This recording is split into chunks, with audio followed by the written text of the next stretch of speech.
As more and more comic books burst to life on the big screen, the action, storylines, and casts are only getting bigger and bigger.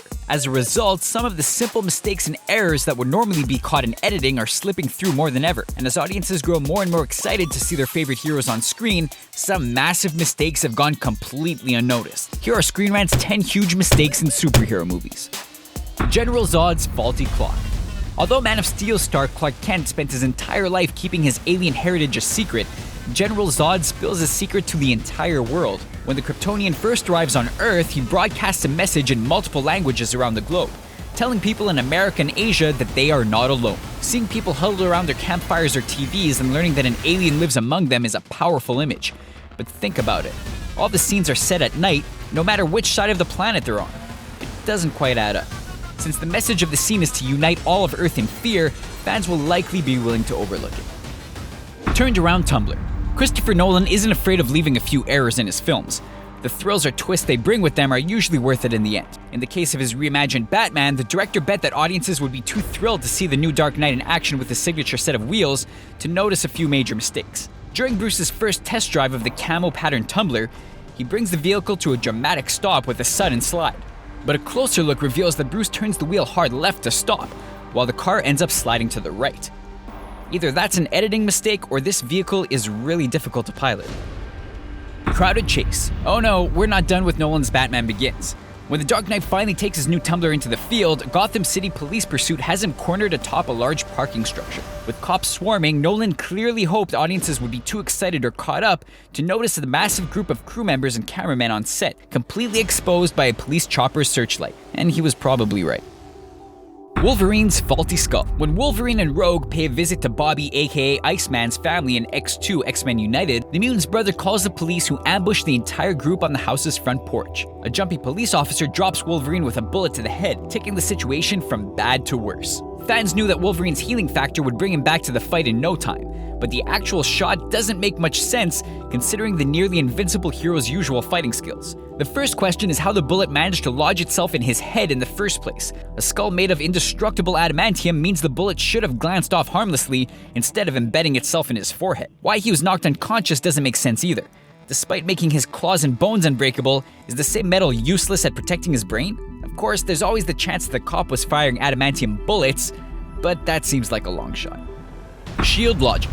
Once Steve Rogers finally starts to prepare for field work during Captain America: The First Avenger, he stumbles upon a prototype of his famous vibranium shield. Described as completely vibration resistant, it succeeds in not deflecting bullets, but stopping them dead in their tracks. It isn't just bullets either. In the Avengers, its invulnerability is tested, stopping even Thor's hammer, directing his godlike attack into a massive shockwave. Unfortunately, in the effort to make the Winter Soldier sequel a more grounded and realistic adventure, the strengths of Cap's shield flew completely out the window. Not only was Steve able to use his shield to deflect bullets at his enemies, but kicks and punches were able to knock him around, and a single RPG sent him tumbling through the air.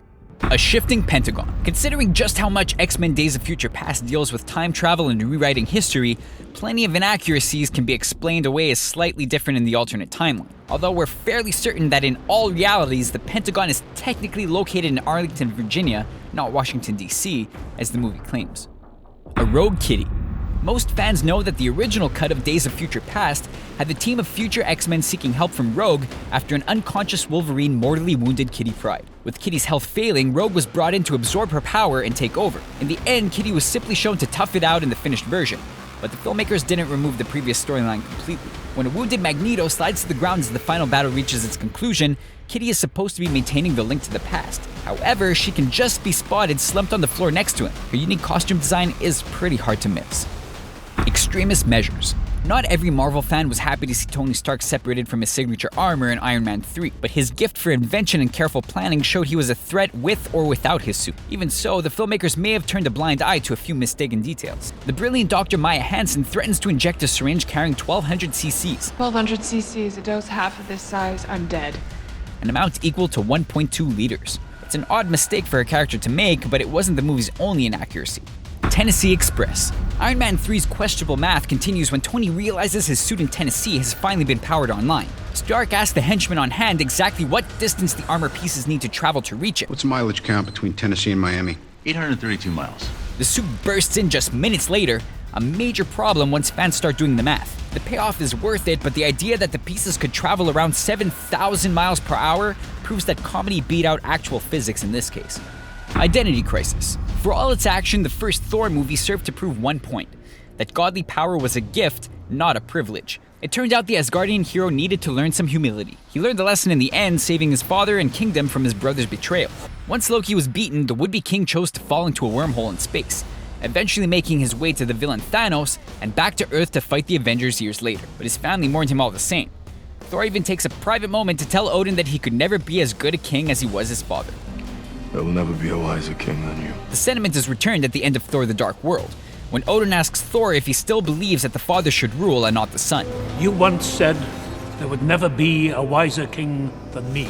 It's a subtle callback for the die-hard fans, but there's one problem. The film ends by revealing that it isn't Odin on the throne, but Loki in disguise. A slip-up on the writer's part is probably to blame, since there's no way Loki should know about the pair's conversation, as he was off drifting through space. Some might argue he was eavesdropping from across the universe, but we like to think Loki has better ways to spend his time. So what do you think of our list? Did we miss any of your favorite mistakes or plot holes in superhero movies? Let us know in our comment section, and don't forget to subscribe to our channel for more videos like this one.